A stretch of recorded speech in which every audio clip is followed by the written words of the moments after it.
Dear students, Coulomb's law scalar form में हमने discuss किया है इससे पहले वाले वीडियो में। Now the next topic in that question is define unit of charge. Unit of charges को हमें डिफाइन करना है, ये है टॉपिक। ठीक है बेटा, लेकिन एक नोट में आप लोगों को यहां पर बताएंगे, फिर डिस्कस आगे भी कर सकते हैं। Repulsion is sure test for charging, repulsion is the sure test for electrification. अगर एक बॉडी को आप लोगों को देखना है कि वाकई ये चार्जड है कि नहीं, रिपल्शन को ट्रीट किया जाता है श्योर टेस्ट, ना कि अट्रैक्शन। याद रखें, ये शॉर्ट आंसर भी हमारे पास है। Repulsion is the sure test for electrification. Why, ये डिस्कस करेंगे, लेकिन यहां पर याद रखें, repulsion is the sure test for electrification but not attraction. Attraction को श्योर टेस्ट नहीं माना जाता। किसको माना जाता है श्योर टेस्ट? रिपल्शन। याद रखें। तो यूनिट ऑफ चार्ज पहले मैं आप लोगों को बताता हूं। इन SI system, in SI system the unit of charge is coulomb. SI system में यूनिट क्या है बेटा? कूलम। कूलम को किससे डिनोट करते हैं? कैपिटल सी से। In SI system the unit of charge is coulomb. अब यही डिफाइन करना है हमें पहले। Definition of coulomb, define coulomb. ठीक है, पहले ये बनाएंगे SI system. We know according to Coulomb's law, Coulomb's law हमने किया है mathematically. Coulomb's law, mathematically Coulomb's law क्या है बेटा? F is equal to 1/4 pi epsilon nought Q1 Q2 upon R square निकाल के रखा है। इस पूरी टर्म का वैल्यू कितना होता है बेटा? शाबाश, F इज इक्वल टू बताया हुआ है 9 इंटू 10 रेज पावर 9। ठीक है, Q1 Q2 upon R square. ठीक है, यह आपको बता के रखा है। अब इसको इक्वेशन नंबर फर्स्ट बनाएंगे, क्योंकि K का वैल्यू होता था। ये इक्वेशन फर्स्ट है। यहां पर कूलम को डिफाइन करना है। सपोज आप लोगों को सपोज करना है, क्या करना है? Suppose Q1 is equal to Q2 is equal to Q। दोनों चार्जेस को किसके बराबर रखा? सिमिलर बनाया। दोनों चार्जेस को सिमिलर और इक्वल बनाया। ठीक है बेटा। R is equal to 1 metre. Distance कितनी रखी? 1 मीटर, क्योंकि एसआई सिस्टम का यूनिट है। ठीक है, और F को किसके बराबर रखा? Coulomb's force 9 into 10 raise power 9 newton. जितना यहां पर होगा उतना ही रखना। ये सपोजिशन है। ये 3 सपोजिशनें आपको इस रिलेशन में करनी है। Q1 Q2 बराबर रखने हैं, दोनों को Q के बराबर। R कितना रखना है? 1 मीटर। फोर्स कितना रखना है? जितना यहां पर होगा 9 into 10 raise power 9 newton. Equation first becomes,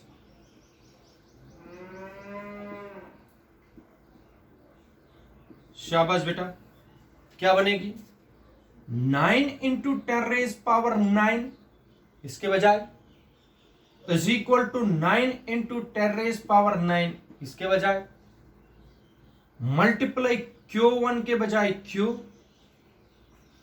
Q2 के बजाय Q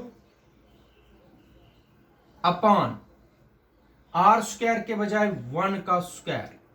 ठीक है, ये टर्म कैंसल, ये हो गया 1 is equal to Q into Q का मतलब हो गया Q square. This implies that Q square is equal to 1. This implies that Q is equal to plus minus root चढ़ेगा इस पर, रूट 1 का मतलब हो गया विच इज इक्वल टू 1.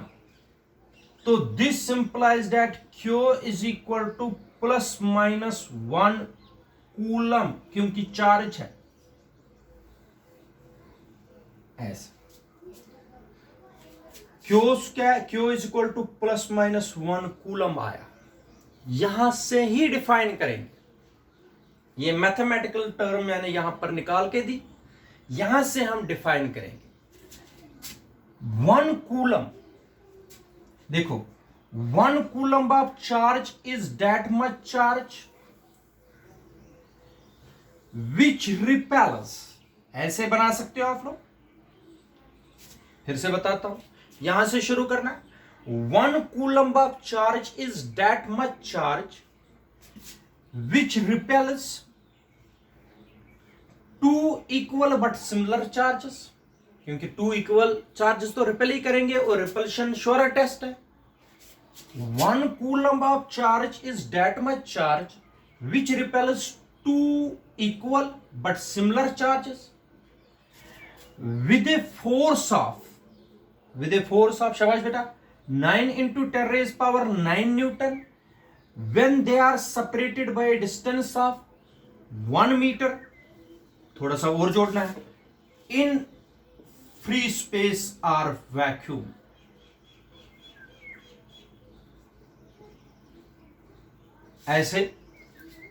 ऐसे आप लोगों को सीखना है डेफिनेशन कैसे बनानी है, याद नहीं करना. शाबाश बेटा. फिर से 1 कूलम ऑफ चार्ज, जहां लास्ट में आप लोगों ने Q is equal to 1 coulomb निकाला, वहां से ही शुरू करिए. 1 coulomb of charge is that much charge which repels 2 equal but similar charges, 2 equal but similar charges with a force of 9 into 10 raised power 9 Newton when they are separated by a distance of 1 meter in free space or vacuum. एक coulomb charge वो charge है जो 2 similar और equal charges के बीच में है. कितना force लगाते हैं वो 9 इंटू 10 रेज पावर 9 न्यूटन, जबकि उनके बीच में डिस्टेंस कितनी, अगर ये भी क्यू है ये भी क्यू है, इनके बीच में डिस्टेंस है 1 मीटर, ये और ये फ्री स्पेस में है. ये लगाएंगे फोर्स कितना 9 इंटू 10 रेज पावर 9 न्यूटन,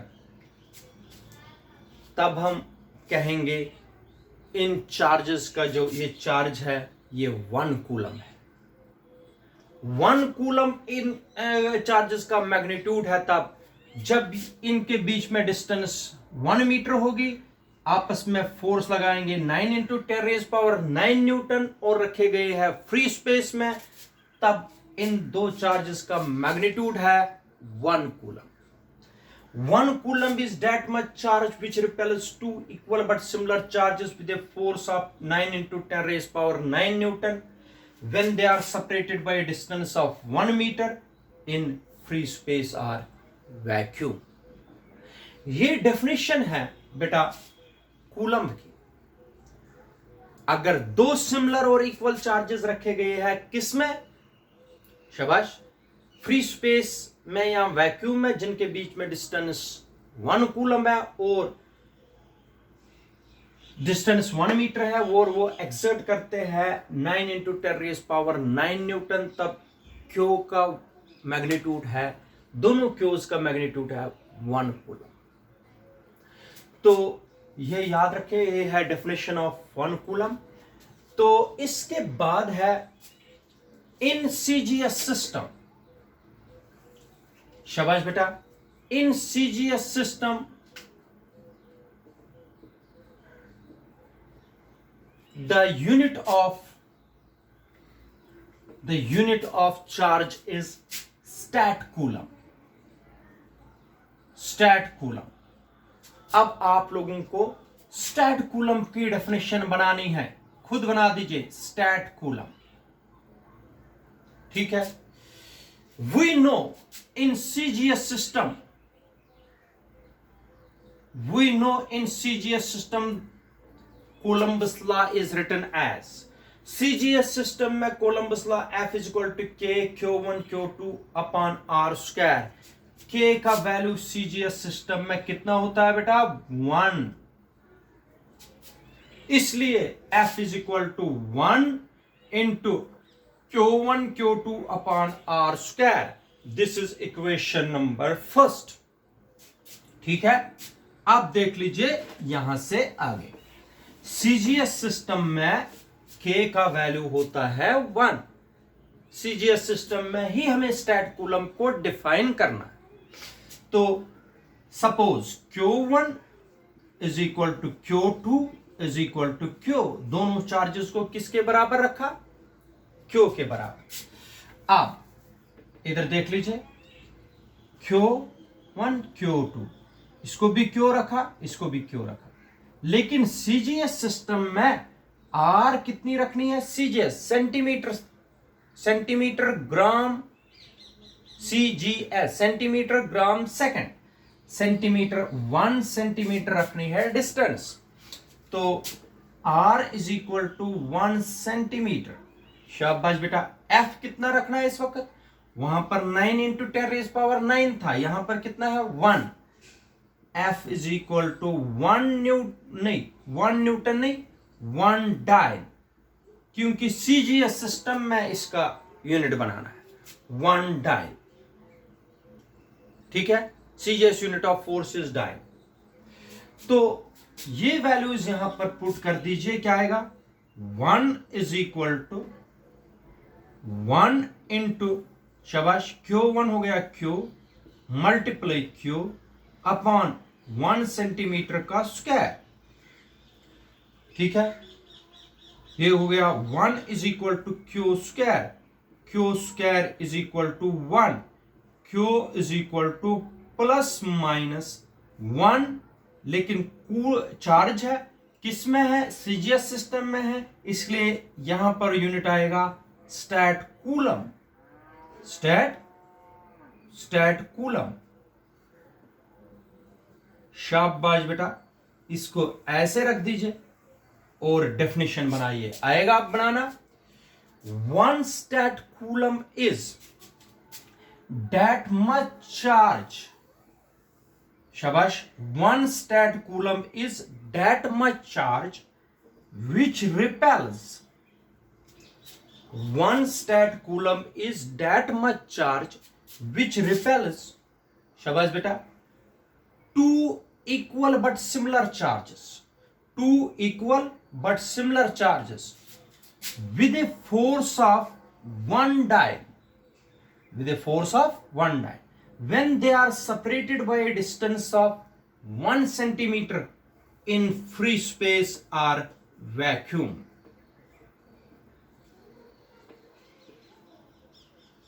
शाबाश बेटा.